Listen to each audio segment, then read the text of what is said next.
In January 1066, the King of England, Edward the Confessor, died childless. Edward's death left no heir, and the English crown was now up for grabs. The Witenagemot, England's Council of Nobles, quickly named Harold Godwinson, Earl of Wessex, as king. But across the sea, Duke William of Normandy claimed Edward had promised him the crown. William believed Harold had sworn to support his claim, an oath now broken. Meanwhile, in Norway, King Harald Hardrada also laid claim to the English throne. In the spring, Harold's exiled brother, Tostig, joined forces with Hardrada.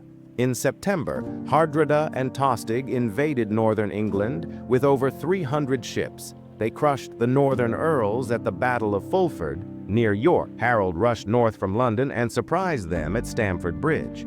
On September 25th, Harold defeated Hardrada and Tostig in a brutal battle. Hardrada and Tostig were slain. Of the 300 Viking ships, only 24 returned. But Harold's victory came at a terrible cost. His army was bloodied and exhausted. Then came worse news. William had landed at Pevensey in the south. On September 28th, William began building a wooden castle at Hastings. Harold had to march south over 200 miles, gathering forces along the way. The two armies finally neared each other in early October. Harold camped at Caldbeck Hill on the night of October 13th. Nearby, William kept his forces armed and ready, fearing a surprise attack. At dawn on October 14th, the sky cleared. It would be a bright day for battle.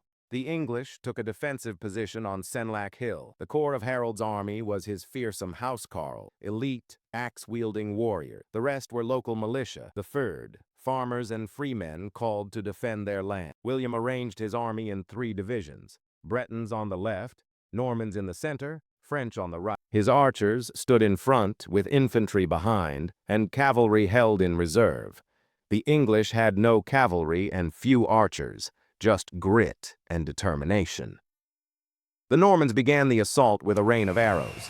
The English shield wall held strong. Most arrows bounced off or overshot. Next came the Norman infantry, charging uphill into spears and axes. The first assault failed. The Normans couldn't break the shield wall. Watch the next part of this story in my upcoming video. Don't forget to subscribe, press the bell icon, and be the first to know when it drops.